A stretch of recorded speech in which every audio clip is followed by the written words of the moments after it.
I've been thinking about the word adventure. It's one of those words we've kind of ruined it. How so? We use it for everything. Trying a new coffee shop is an adventure. Taking a slightly different route to work is an adventure. It just feels like we've stripped all the stakes out of it to make our lives sound more exciting. It's a marketing term now, isn't it? Adventure is just recreation with better branding. Right. But then you read a piece like the one we're looking at today, Granite Heights, the Half-Dome Wilderness experience, and you get this jolt. You realize that a true adventure, it isn't really about having a good time. No, not at all. In fact, if you read between the lines, this source argues that a real adventure, not the highest it requires mountain, a legitimate but the threat. wall that makes it requires people face discomfort. their own It's a fear. total recalibration of the term, absolutely. The text focuses on Half-Dome and breathe. Yosemite, but Remember the plan. it's not just a travel guide, it's an analysis of what an go, you got extreme this. outdoor adventure actually is. And what struck me right away is how it defines the experience. It's not by the fun you're having, but by the specific heavy demands it puts on, both body and mind. Yeah, let's jump right into that definition. The source breaks the whole Half-Dome experience down into 3 distinct parts.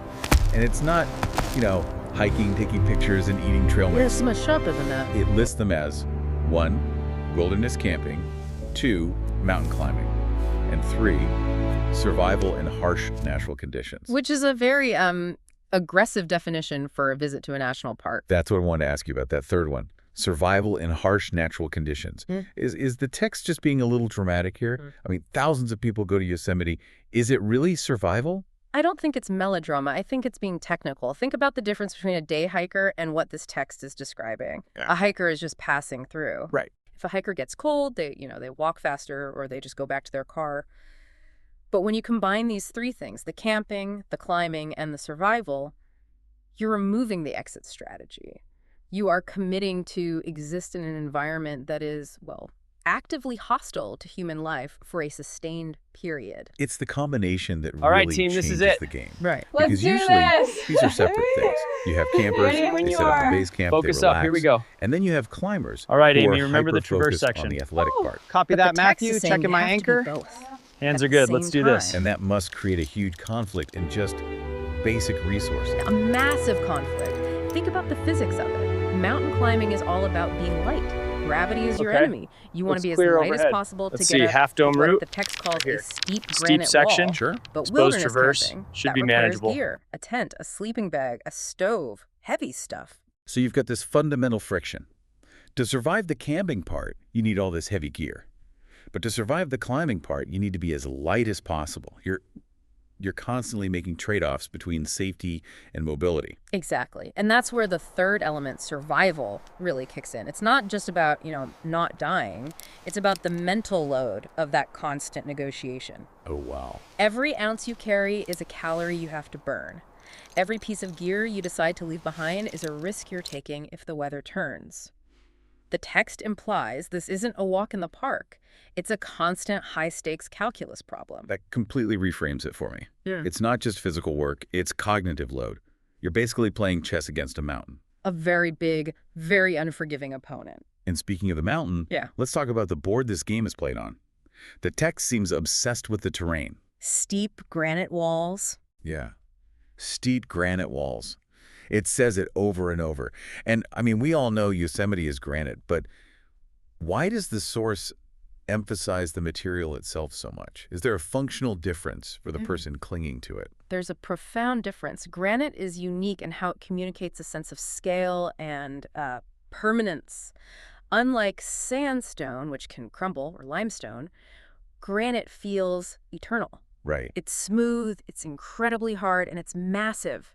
So when the text specifies steep granite walls, it's highlighting the indifference of the environment. Indifference is a pretty scary word when you're hanging off the side of something. But it's the right one.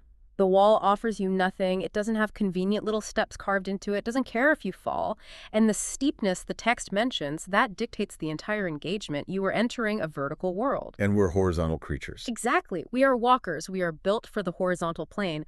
The moment you flip that axis to vertical, you are entering a space where you are, frankly, biologically incompetent. So every single movement is a fight against your own biology. And against the geology. The text links this terrain directly to the mountain climbing aspect. You aren't just walking on the landscape. You are negotiating with a monolithic entity that has existed for millions of years. It sets up this incredible contrast. The fragile, temporary human versus the eternal, unyielding rock. Which brings us to the conditions. Yeah. The text pivots from the rock itself to the environment around it. It Right. mentions cold nights. And, again, I want to push on this a little. Cold nights sounds like a minor thing. You put on a jacket, right? Big deal. Mm-hmm. But the text groups this under harsh natural conditions. So why does the temperature matter so much in this analysis? It's all about the context. It's about when it happens. The text implies you've just spent your entire day exerting yourself on those granite walls. You are physically and metabolically depleted. Your reserves are low. And then the sun goes down and the temperature just plummets. That's the vulnerability, isn't it? Yeah. When you're moving, you're generating heat. You feel like you're in control. But when you stop to camp, all that control it vanishes. Yeah, precisely. The cold night is the moment the environment goes on the offensive. You're static. You are completely isolated on a rock face. And suddenly, staying Almost warm there. isn't something your body just does in the background. It becomes your primary job. And if Keep you going. fail at that job, It's not just shivering, it's hypothermia. The cold transforms from a feeling into a genuine threat. yeah, and you have to manage that threat with, and this is the phrase from the text that gives me the most anxiety, Yeah. limited supplies. Yes, this is the constraint that tightens the screws on absolutely everything else. See, that to me is scarier than the climbing. I can learn to climb, I can train my grip strength, but limited supplies is a math problem that you can't cheat. If you run out of fuel at 8,000 feet, you can't just try harder. You're done. It creates what psychologists call a scarcity mindset. In our normal lives, we operate with an abundance mindset. If you run out of milk, you go buy more. If you're cold, you turn up the thermostat. The supply chain is invisible and, for all intents and purposes, infinite. But on that granite wall, The supply chain is cut. It is just you and what you manage to carry on your back. it forces a level of intention that we don't have in modern life. You have to think about every single sip of water. Do I drink this now, or do I need it more in the morning? And that decision fatigue, it just adds to the total exhaustion. You're constantly auditing your own existence. Do I have enough fuel? Do I have enough calories to get back down? The text uses limited supplies to strip away the safety net. It forces the adventurer to confront their own biological neediness. That's a perfect way to put it. Biological neediness. The granite doesn't need a thing. It just sits there. Huh. We're the ones who are high maintenance. We need water and heat and food and shelter. We are these fragile little engines trying to operate in a place that offers none of it. And that fragility, that's the whole point. The text isn't describing these hardships, the steep walls, the cold, the rationing, just to complain. It's building an argument. It's saying that these constraints are necessary to strip away the illusions we usually live under. Illusions of control. Illusions of control, of dominance, of safety. When you are on a ledge, shivering, counting your last almonds, looking at a wall that goes up for another 1,000 feet, you just cannot pretend to be the master of the universe. So the suffering is a feature, not a bug. It's the price of admission. Which, I guess, leads us to the reward. Because if it was only cold and scary and hard, nobody would do it. But the source material says there is a payoff. It mentions breathtaking views. Breathtaking views. It sounds like such a cliche, doesn't it? Like something from an Instagram caption. Totally. And that's where I get skeptical. I can see a breathtaking view on my 4K TV. I can watch a drone video. Why do I need to almost die of exposure to see it? Because the text isn't talking about the optics, it's talking about perspective. The source explicitly links the view to a realization. It says it highlights how small humans are compared to nature. But why can't you get that from a screen? A picture shows the scale. I can see the tiny little person in the photo and the big mountain. But you don't feel the scale. On a screen, the mountain is small. It fits in your hand. You are still the giant holding the device. But when you are physically there, when you have dragged your own body up that wall, when you have shivered through the night, the scale is somatic. It's in your muscles. You understand your smallness because the environment has physically overpowered you. So the physical struggle primes you for the psychological insight.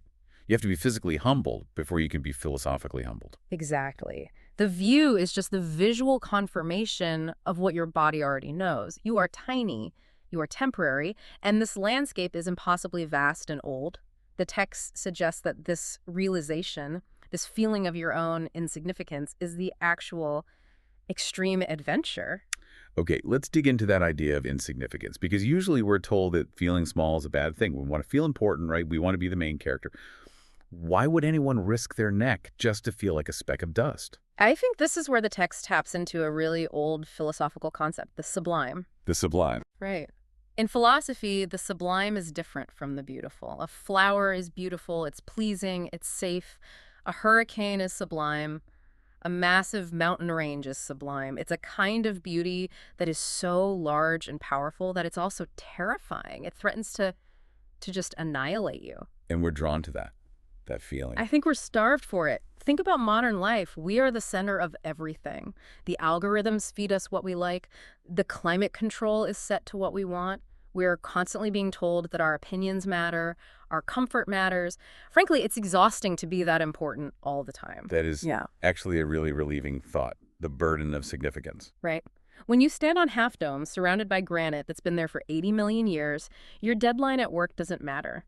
Your social media clout doesn't matter. For a moment, even you don't really matter. And for many people, that's a profound liberation. So it decenters you. It takes the weight of the world off your shoulders by showing you that you couldn't possibly carry it anyway. That's it. So when the text talks about survival in harsh natural conditions, it's really about escaping the artificial conditions of our regular lives. We go there to remember what's real. The granite is real, the cold is real, your own fragility is real. It's a reality check. And the breathtaking view is beautiful precisely because it's so terrifyingly large. It highlights the enormous gap between us and the infinite. And strangely, that gap is where we find a sense of awe. You can't feel awe if you think you're the biggest thing in the room. You can only feel it when you look up at something that completely exceeds your comprehension. So to recap our whole journey here, we've gone from this physical definition of the trip climbing, camping, survival, to the harsh constraints. It's the granite, the cold, the limited supplies. And we arrive at this ultimate insight about human scale. It all connects. The hardship is required to earn the perspective. The connection comes through the struggle. You don't connect with nature by just looking at it from a tour bus. You connect by surviving it. The camping gets you there, the climbing makes you engage with it, and the survival raises the stakes. And the result is you come back down from Granite Heights and you're changed. You've seen the scale of things. You know yourself better. It's funny, we started this whole deep dive talking about how we've worn out the word adventure. But after unpacking this, I feel like I need a new word for everything else I do. Because if this is an adventure, this combination of survival and philosophy, then my weekend hike definitely doesn't count. We might need a tier list. But I think the takeaway here is that real adventure is available to us, but it demands payment. You pay in sweat, you pay in fear, and you pay in being cold. But what you buy with that currency is a view that changes how you see yourself in the universe. That's a powerful place to end up. We spend so much of our life trying to optimize for comfort, for minimum resistance. We buy the softest bed, the fastest internet, the easiest food. But this text argues that there's a deep human need for the exact opposite. For resistance, for that unyielding granite wall. Because without resistance, we never really find our own edges. We never know where we end and the rest of the world begins. Well said. So here's the thought I want to leave you with today. We've spent this time breaking down why we seek out these experiences that make us feel small. We've talked about the relief of being decentered from our own lives. My question for you is this. If the ultimate goal of such an extreme struggle is to realize how insignificant we are, does that mean the most valuable experiences in life are actually the ones that make us feel the least important? That is the big question, isn't it? Do we find ourselves by realizing we aren't the center of everything? Something to think about the next time you're stuck in traffic feeling like the most important person in the world. Thanks for listening to this deep dive into Granite Heights. It's been a pleasure exploring the scale of nature with you. We'll catch you next time.